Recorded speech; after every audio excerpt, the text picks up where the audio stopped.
أي وقته قش وقتك دان وخير بينارو بسرانا عزيز أمرو هاتينا سوا خزمتدان والأهلقة إيجي طازة لبرنامج خوشة قدان برنامج نوشيان دان وبان كانال عزيزة قدان كانال إشراق أمرو هاتينا سوا خزمتدان والبيشكش كردني مجموعيكي خواردني خوش هروها كفردان كردي من پێشتر چون خواردن و ئاسانترین شێواز دروست بکەن ئەمڕۆیش هاتیستن خزمەتدان کە مەجموعەی خواردنیش خۆشەرادان دروستکەی من ئەویش لەسەر داواخوازی خۆدان کە ئیوە خۆدان داوای کەندای من یەکێک لەو خواردنانە کە ئەمڕۆ پێشکەشی کەی من ئینشاءڵڵا ئەی هەڵەقە تەندوری مامرە من حەز کردمەوە ڕان مامر ئەرادانەوە کاربارم طبعاً والبرنج تەندوری إضافة أرى زەڵاتەی لە هانەی قرمزی گەرادان دروستی من کە کشتدان تأكيدا حەزدەری کەن طبعا قبل ما مامرەگە دەستکەمە مامرەگە وقبل ما بکەمێنا و ئەی هینە قەزانە تا بژمەپیدان ئوسوڵی خواردنە ڕەسەدەرا بیلاد الشام کە لەولا ئەی خواردنە تقریبا وەی شێوازە حازری کردن تاخمیرەکەی باەتە بکرێت و جوانترین شێواز یەکێک لەو شێوازانە کەی سەرە دانیشومێ قاپی کتێرن قاپی گەورەوەکەیە طبعا مكونات خواردنەکەمان فرە سەهلە مجرد برنج توای منەوە هیچ هێل توای منەرا برنجەکەمان خوێ توای منەرا برنجەکەمان وەل بەهارات تەندورێکە خۆی إضافة نرى مامرەگەیش توای من ئەمڕۆ لێلە حازری بکەی من ناکەم نێفڕن و حکم ئەوە کە ئیوە مەجموعەیەک هەست فڕن نیەسی لە ماڵ توێنە دووە تاوەی بارکس بکەدەی فأول جا دەستکەم لە تەخمیرەگەرا تەخمیرەگە ماست توای من طبعا كشتيش أرادان نسرياي وتوضيح كرياي لبرشاودان هر لبان أي مكونات برشن طبعا ماسة وكار هاوردي من إضافة أرى كمي زيتيش وكار ثيري من تاكو هنا قمان وشك در نشد مامرا قمانو خوش دربجت طبعا دوای وەکە زەیتەکە کردیم لە نای من لێلا مولەون غذایی دیرم ئیوە توێنن کاری بکەن توێنن یانیوە کاری نێرن سوودی نییە بەس من و حکم تەسویرەکە حەزکەم کاری بارم تا ڕەنگ تەندورێکم جوانتر بوو ئەیلا بەهارات تەندوری دیرم کەمیەکان کشتی لە وەسف ئەرەدان نووسریایە إضافة ئەرا لێلا پاپریکای مودەخەن دیرم وەل خوێ کە چشتی گەرا دانیستانمەوە بیبەر ڕەش دەنێک ئەمجا من لێلا ئەیە خەتۆی اختیاریە حەزکەم کەمی سرکەی سێو بکەمە ناوی و حکم ئەوە بوون دڕن لە ناوی نایلت بەس فرێش وەکارنێرن کەم وەکاربن تەوانی سای مکۆیناتە کشتی مەکسکەی من تاکو بڕسم ئەو قەوامە کە خۆم بتوامەی ئەگەر کامیرەکە دەدام بۆ دەی وەی هی نەتوامەی وەی ڕەنگە توامەی جوان کە تەخمیرەکەم حازر کردم ئەلێوە هی لەمەی کەمی تا کەشتی بشدەناویەک ئیسەتیم بینەرە ئەزیزەکانم تەخمیرەکەم خەڵاس کردیم ئیسەتیم وفي دانشم أو مامرة شوفي كان طبعا من ران مامر اختيار كردم وحكم أو نرم ترى طبعا رانقا خدان زانن زوائد هاناوي بايت أي زوائد كشتي لاوي من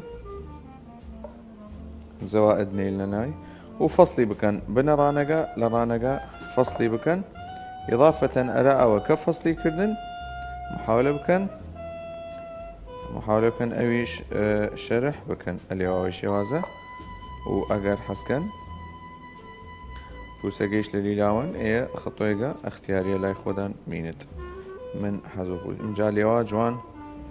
شرحي كيمن تاكو تتبيلة قبش دناوي أما أرى بالنسبة لآية جوان بوسجا لليلاوي من أول جار أجر ملاحظة بكن فرة سهلة جوان بوس لليلاوي من دواء أو كابوسة قلاور دي من رانقيش شرح كيمن اللي واجوان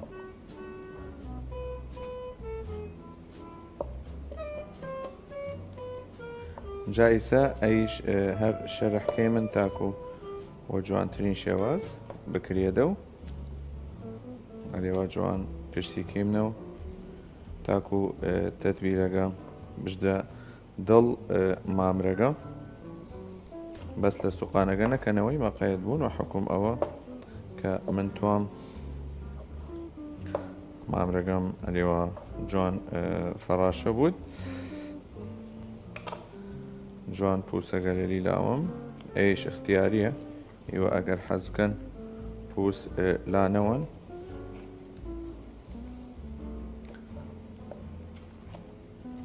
ئەلێوا جوان تێم فەسلی کەم إضافة لە ئەوە شەرحیشی کەم بە بکرێدە و وەلدانە جوان مەقەیت دەست خۆدان بوون ئەلێوا جوان دەستکەیمنە ئەلێوا شەرحکردن مامرەگەمان تاکو وە جوانترین شێواز حازر بوود طریقەی ئاسان و مبەسەتە تەندوری هیچ ناتوات فرە چش ناتوات باەتە کشتیە لێواوەی تەرتیبە پاکۆ بکەن نێم پوست چەورە منیش چەوری فرە توام اکتیفاکەم و ئەو زبدەیە کە وەکاری تێرم ئەلێوا جوان شەرحی بکەن چەقوبی چکتریش وەکاربارن من وەڵا ئیم خاسترە لە بودەوە زیاتر مسەیترە بکەنەوە بان ڕانەگە یاخود ئەگەر ئێوەش حەزکەن سنگ وەکارتێنن خۆ دەزانن بەس تەندوری دایمەن حەزوە ڕانە ئەلێوا جوان پووسەگە لەلی کەیمنەوە طبعا وتمە پیدان مەرحەلەی پووسەگە اختیاریە عالم حەزوە پوست نییە توێنت لاوەدەی ئەویش حەز لە پوست کرد بە وە پێوە بوود يلا بسم الله ئەلێوا جوان شەرحی کەم بۆ سراحەت خۆم دی کە دوای شەرحکردن مامرەگەم ویسە دەستکەمە تەندوری تەتبیلەی تەندوریەکە تێرم و جوان کشتی تەتبیلکەم طبعا خۆی ئەگەر ئێوە بتوێنن سەعاتێک 1 سەعات یاخود نیم عەفو 2 سەعات تەخمیرەی بکەن بەس من لێلا فەوری ئیستیعمالی کەم لیان خۆدان زانن ئێمە وەختێک معەیەن دیری من ئەلێوا جوان تەخمیری کەیمنەوەی شێوازە اینجا دوای ئەوە لە تەخمیرەکە هەڵیگری من و کەیمنی ناو مامرەگەمان کەیمنی ناو تاوەگەمان وەی شێوازە جوان کشتی تەخمیر کەیمن طبعا تاوەگەمان کار کرد ئیسا زبدەگەمان داگری من تا بتاوێدە و ئێسەیش جوان مامرەکە کشتی تەخمیر کەیمن و چیمنە فاسلیک و تێمنە خزمەتدان چاوەڕێ مامرە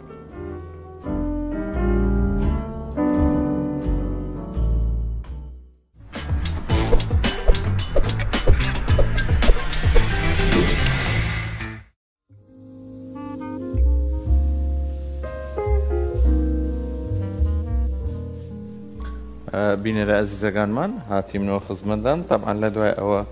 کە زبدەگەم تاویارە و کەمی پیاز توام پیازەکەی شەڕایح بوود یاخود هین بوود مامرەکە طبعا تەخمیری کردی من خلاصی کردی من با کەمی استراحەت بکرد قبل ما مامرەکە بکەین لەناو تاوەگەمان کەمی پیاز شەرحکەی من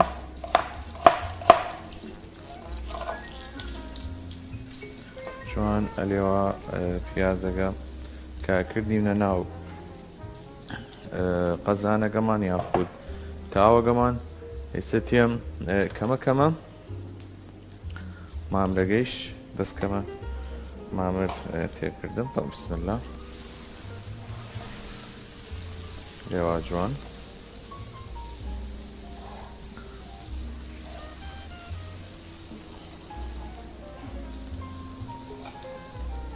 سێش جوان مامرەگە کشتی کەمە ناو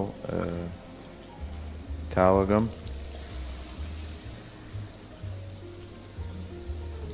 لێواوی شێوازە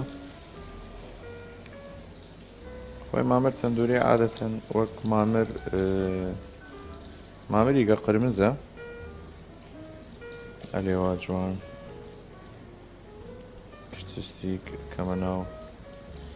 هینەکەم ئەیش مەقەیت بوون فڕوچتینێن ئەویش هەر وەکار تێری من و کێمنێبان مامرەگەمان یان خەدازانن تازە حازری کردیمنە لێوا جوان کشتی کەیمنە ناو قەزانەگەمانی و هیلی منی ئێسێش تێ من کەمە چاوەڕی کێ من ڕەنگەکانی تەغیر بوو تا دوای ئەوەدی دەست بکەینە تەقلیبکردنی ئەو شێوازی جوان وەکەوەی ناتی فرە بەسیت بی وەکەوەی کە لە بەرچاودان دروستی کردی من هیچ نییە توات مجرد مكونات بسيطة كتوات طبعا ليلة كمي هيل توام تاكو هربو سردي قوليات شتي نميند إضافة أراء طبعا لكافشنك كشتيرا دانوسي على مضر مكونات يسيش أي حركة يو اختيارية تيونن بكني يعني كني لا يخوض عميند هر ليمونيك تيرن كمي لقشرة جيبون علي وجوان بس قشر هيج سياتر نكنا ناوي بس قشرة جي وتيوننيش والتخميرة جيش وكاري بارن مشكلة دانية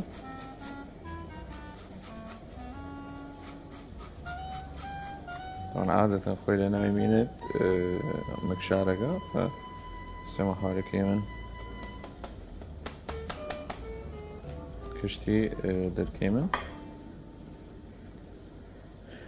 ويست يمن يك نظرة سريعك بيمنا بان مامرقمان ويليمني دي واستراحة خوي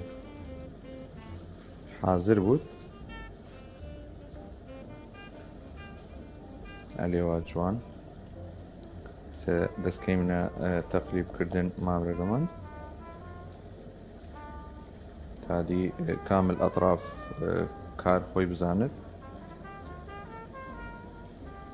ئەلیوا خۆی شێوازە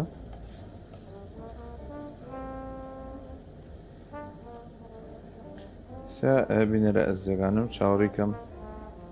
ئەیلایش کەمی تەحمیس بود دوای ئەوە یەکسەر هیلمەی بەسراحەت خۆی لەبان ئەو چاوەی تر دروست بود و حاضر بود تاکو کەمەکەمەدی برنجەکەی شرەدان حاضر کەم برنجەکەیش مکۆیناتی فرە بەسیتە هەروەها پیاز توای منرا برنجەکە کەمی داچین و حێل توای من إضافة أرا زيت ودواء أوا خيش وكارتيري من والبهارات تندوريكا خوي إضافة إلى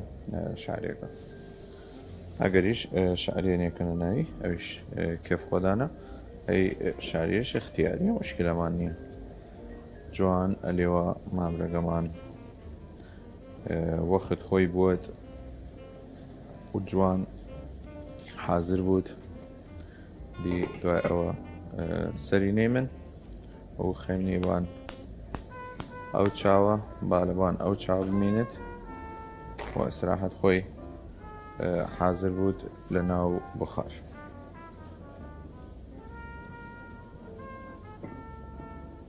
أبي جاري معمر تندوريكم خريكة حاضر بود بين العزيزة كانم هروها شرح هرادان كرد مكونات تندوريكا تشبي ئێوە توێنە ڕەنگەکەەوە کار نێرن مەڕەن کردوەنایی ئەوە بی بەهارات تەندوری بی و پاپریکابی خوێبی بی بڕەژبی والهێل و تۆکڵ لەیمون مەبڕوش إضافة إلى توزي سركيش كردي من ناوي والماستو زيت وحكومة والسركاغا ناهي لد بون سرد بمينت يسابين العزيزة كانم مكونات برنج قيش وبيدانيشم مكونات تفرة بسيطة برنج توايمن هيل توايمن بياز توايمن والدارتشيني شتي فرة بسيط وبتشك توام إضافة إلى بهارات تندوري وخيو إجارة برنجاقة وزيت كيمن هروها دست كيمنا برنج دروس كردناقا ئاگەری بەسیتێک دێمە قەزانەکەمان تاکو بەها پیازەکە ئەوڵجار بقرچنی من جوان تێم قبل ما ئەوە پیازەکە بقرچنم نەدڕێک بەمەبان مامرەکەم تا بزانم وەزع مامرەکەم چوینە دەست کردە قاڵب کردن ماشاءالله جوان خەریکە حازر بود ئەلێوا جوان هیلیمنەی وەسراحەی خۆی حازر بود طبعا لێلا برنجەکەم توام پیازەکەی ناعەم بود ئەگەر ملاحەظەکەن دەستم ڕزدە قەراق بەس ناڕزدە بن بنینەکەی تا لێتنەوت ئیسەیشتیم لێوا جوان وەرچەودان تەقتەیەکەم تاکو جوانترین شێواز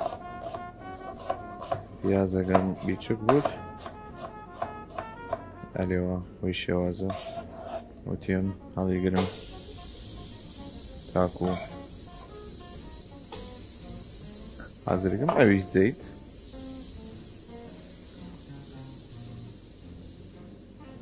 زيت والبياز والدوسية دنجهيل إضافة إلى دارتشيني ودواء أو حازري كيمن بس كي لدواء أي فاصل بيشوغا شاوري مان بكن لدواء فاصلي بكيمنو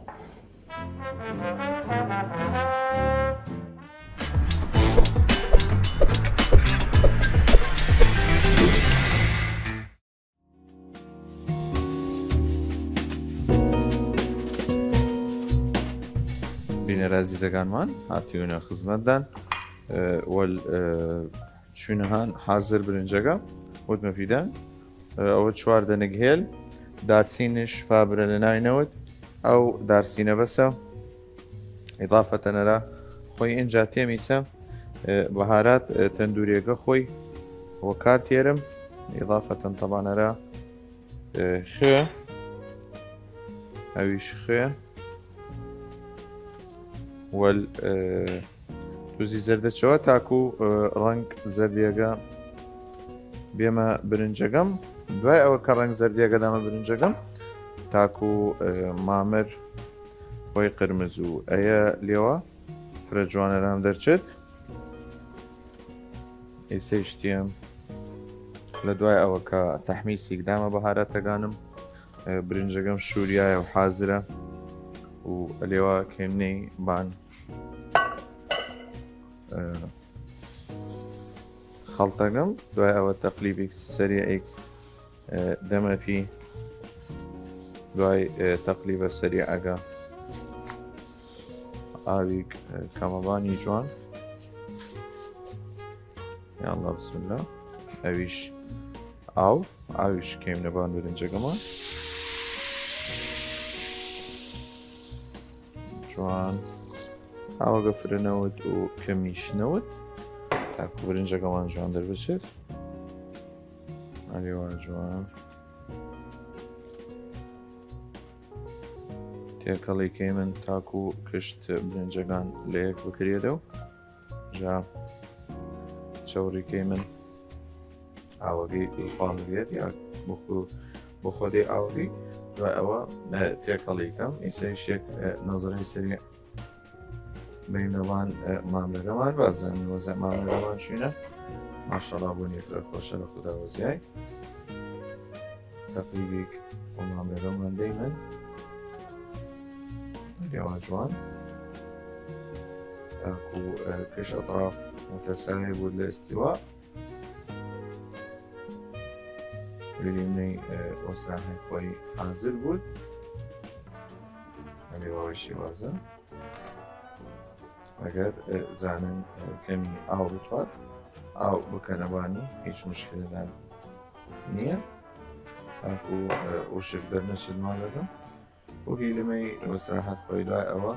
محاولەکەم ئینشاڵڵا ئەگەر وەقت داشتی من سووری بکەم وەڕادا ئەگەرش وەقت نەیاشتی من وەتوێنە لە ماڵ سووری بکەنەوە ئەوانیسا ئەمەلێگە عکسیکەم برنجەکە خەمە شوێن مامرەگە و مامرەگە تێرمە و ئەرا شوێن برنجەکە بسم الله لەبەرەوە ئەمەلێگە عکسیکەم حکم ئەوە چاوە قووەترە برنجەکەیش وەستراحەی خۆی حاضر بود ئەرێوە جوان طبعا بوون زبدەگە و بەهاراتەکە پشتی تێکەڵ بێت شتێک فرە خۆش دەشوێ ئەمما بنسبەت بینێرە ئەزیزەکانم بنسبەت هەرا زەڵاتەکەم فرە ئاسانە یەکێک لە پێکاتەکانی زەڵاتەی لە هانەی قرمز وەکات تێری من گەنمەشامی وەکات تێری من ئیضافەتەن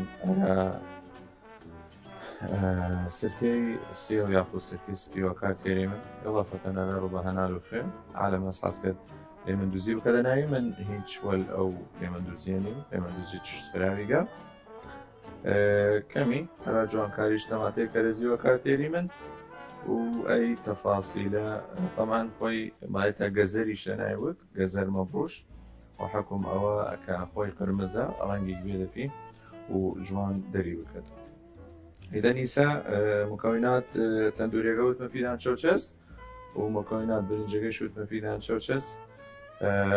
مجرد تشتيلك بسيط واستيمن هيج تشتيلك معقد نفاستيمنو جوغيشي فرقر مفقا مع إيمان بود فلابد دوا اشتغان من فرق بسيط بي اگر معمر قبل طبعا خوي معمر تندوري اگر يوا حس كان هروي شوازه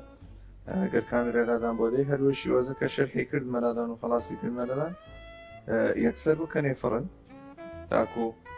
تاکو استیوا خۆی بووێت و جوانترین شێواز دەربچێت ئەگەریش حەز ناکەم بژنێ فڕنەوە دی خۆتان زانن ئەمە برنجەکەی دی هەر وەی شێوازەرەدان حازری کردم بینە لە ئەزیزەکانم نەدەی بین برنجەکەمان بازایوەزە برنجەکەمان شەست برنجەکە جارێ حەرەکە نەکردێ لەشێ خۆی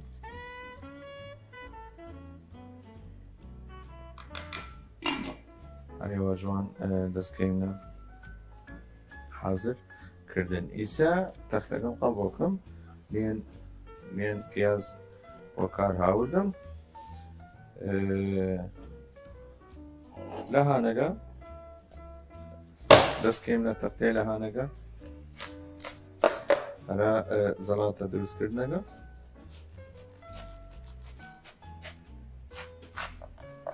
ئەرێوە جوان لە ناوڕاستیش لە تێوکەم هەر وەی شێوازە و محاولەکەم دووسێ گەڵارەلی دەرکەم ئەرە جوانکاری ئەگەر ئەرەمان دەرچێ ئەگەریش دەرنەچی و لێمون و تەفاسی لێمونەگە ماڵانە کودا و زێرامان دەرچی ئەوە یەک بالاوەی من سیسویە ئەوە دوو بەسە کیفایەتە ئێستا دوو طریقە دیرن با کامێرەکە دەدان بسینە دەی زانن هیچ عەزیەت خۆدان نەیە هەر وەی شێوازە بزەن هیچ عەزیەت خۆدان نەیە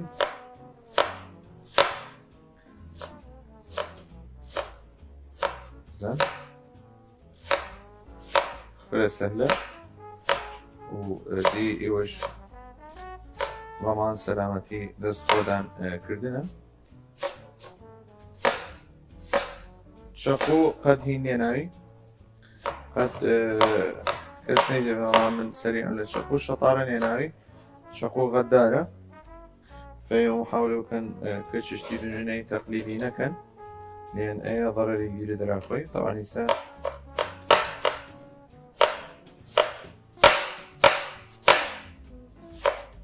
أيوة وجن و مڕاشێش بکەنەی هەمبوت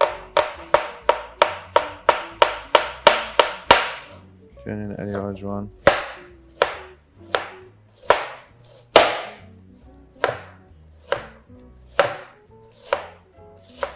بزانن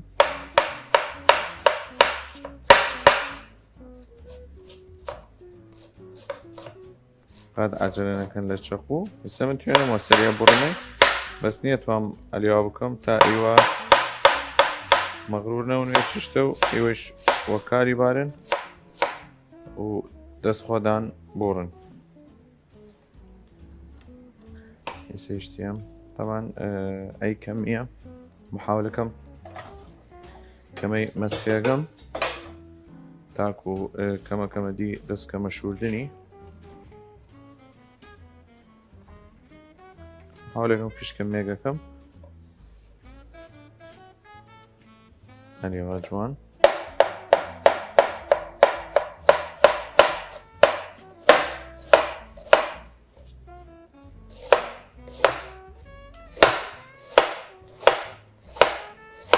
بینەرە عەزیزەکانمان دوای تەختەی ئەی لە هەنیرە چیمنە فاسڵ و تێمنە خزمەتدا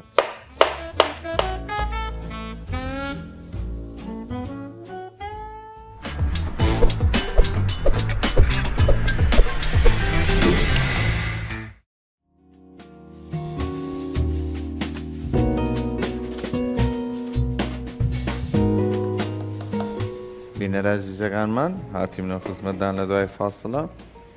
چادێری مامرەکەمان کردی من لە هانەکەمان شوردی من حازری کردی من دێ وەردە وەردە دەستکەمنە تەقدیم زەلاتەی لە هانەکەمان طبعا زەلاتەی لە هانەکەمان فرە سەهلە هیچ ناتوات مجرد خۆی ڕەنگیش تەبدیل کرد با بزانن یعنی خۆی یەکسەر ڕەنگەکەی تەبدیل بووت کە حازری کردن دوای سەعاتێک ئەو ناوە ڕەنگی تەبدیل بووت هیچ بەس ینی خۆی لیمەندوزیش خۆشە بکرێتە ناوی ترشێوکرد بەس هیوادارم کەمی خۆدان دیر بخەن لە لیمەندوزی و ئەی تەفاسیلە و حکم ئەوە خۆدان زانن سەحی نییە فەیسە دی بابەت زەڵاتەکەمان خەڵاسکەی من گەزەرەرای هاڕنی من جوان ئەلێوە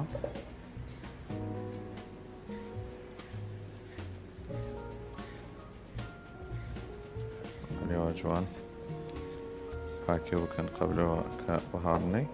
تاکو هەر چشتێک خۆش دەروچێت لێن تووکڵ گەزەر دایمەن تێڵە بینەرە عەزیزەکانم قەت عەجەلە مەکەن و توش خۆدان نەکەن ئێسەیش مەبراشەکەم تێرم خەڵاسی کەم گەزەرەکە جوان هاڕنم هەر وەی شیوازە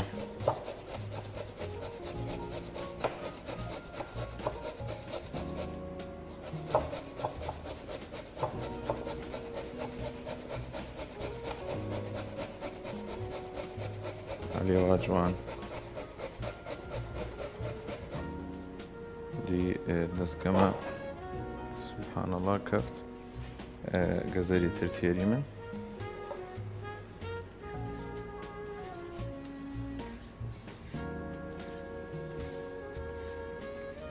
قسمەتمان لە ناوی نەوی شکرە نییە کەمیرە جوانکاری تەمەنە جوانکاری دانابیم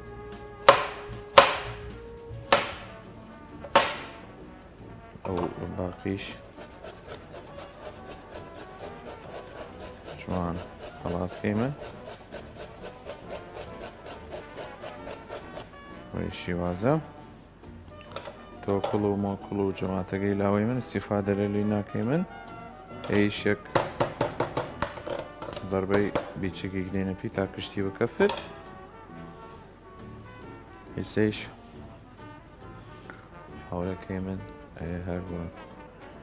کامنی خۆی لێوە جوان کەینەیوان زەلاتەکەمان و ئەو باقی لێوە کەینەی دەوروبەر ئەی زەلاتەکەمان اینجا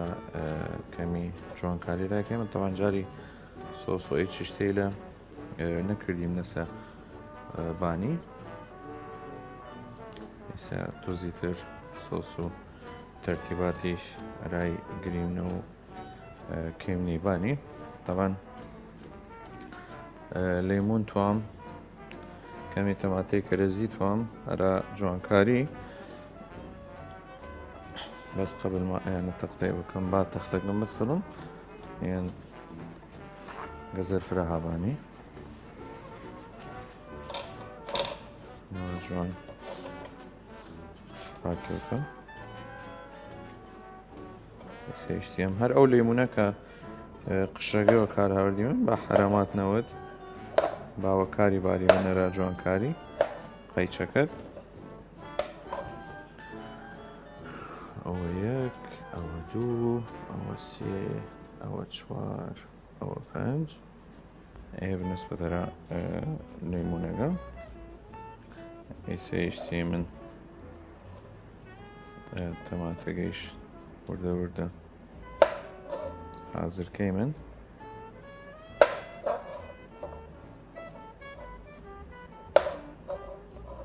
لواوي شوازة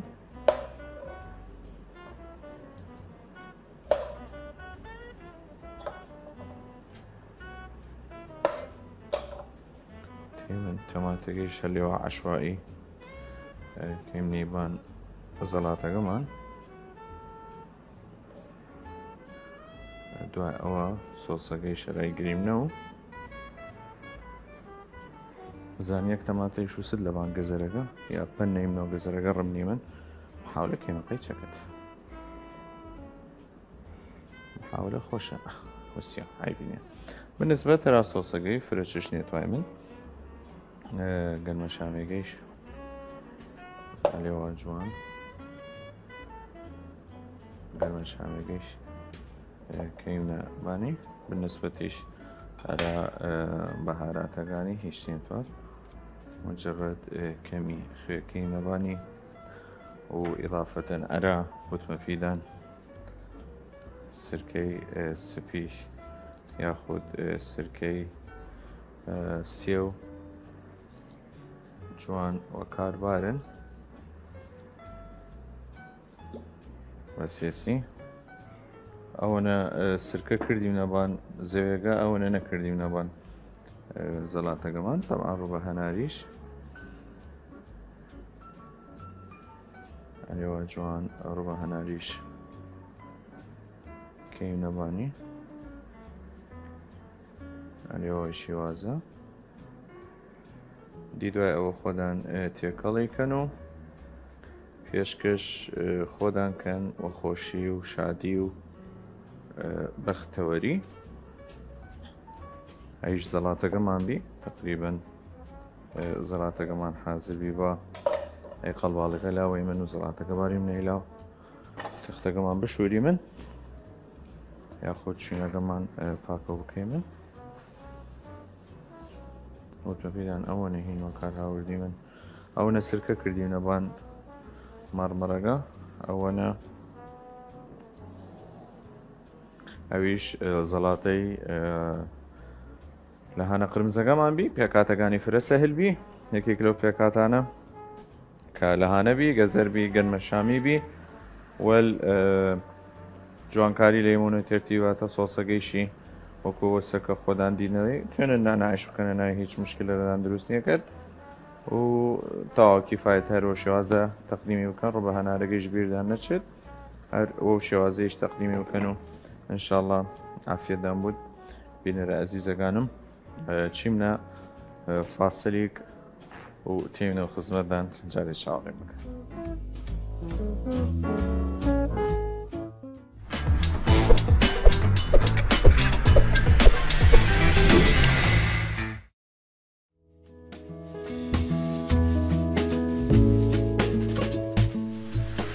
بینەرە عزیزەکانمان هاتیمەوە خزمەتدان کە خواردنەکەمان انشاءالله حاضر بی ئێسێژدی دەستکەمە تەقدیمکردنەرادان بسم الله حەز کردم ئەمڕۆ وێرادان تەقدیمی بکەم خۆی هەرچەند ئەویش خۆی سینیە بەڵام من حەز کردم وەوە تەقدیمی بکەم رادان بە زەڵاتەکە لای من تا ئەو مەنزەرە جوان لە وەرچەودان دەربچێت ئێستا دی دەستکەینە دانانی خواردنەکە بسم الله فرە گەرمە دی محاولەکەی منیمێش لێوە فەرشی بکەین تاکو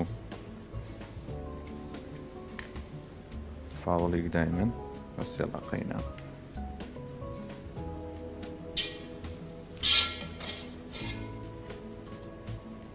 لەقطات عەفەوی هەر بایەتە دەربچێت جوان لێواسیەم پێش برنجەکەم تەقدیم بکەم نایلم هیچی بمینێت اینجا دی دەستکەمە فەرشکردنی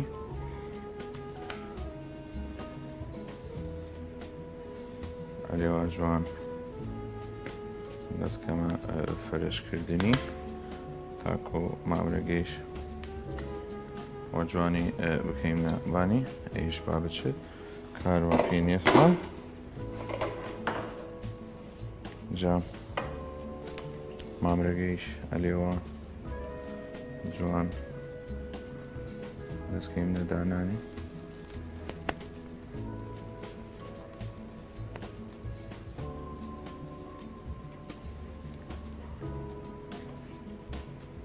ئەلێوە وەی شێوازە هیوادارم انشاءالله بینێرە عەزیزەکانم وە دڵدان بی و انشاءالله تەطبیقی بکەن و حازری بکەن و ڕەسمەکاندان ئەرامان بنارن با بدینیمنەیان ئەلێوە جوان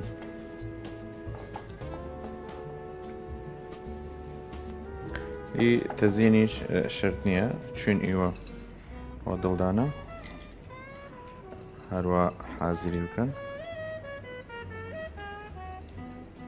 من حەزکەمە بایم نازانی ئێوەگەر حەزوە باە من حەزکەم بایم فرە لەبانی بوود بینێرە عەزیزەکانمان تەبەق مریشک تەندوریەکەمان بی هیوادارم انشاءالله دڵدان بود و هیوادارم تەطبیقی بکەن تاکو زیاتر وە دڵدان بود وحەول و قووەت خودا تا ئەیلاو ئیمە چی من ختام کێ من و نانەکەمانیش خۆی من چاوەڕیمان بکەن و حەڵقەی داهاتوو لە بەرنامجە خۆشەکەدان بەرنامج نووشی گیاندا جاری لای منەوە خواحافظ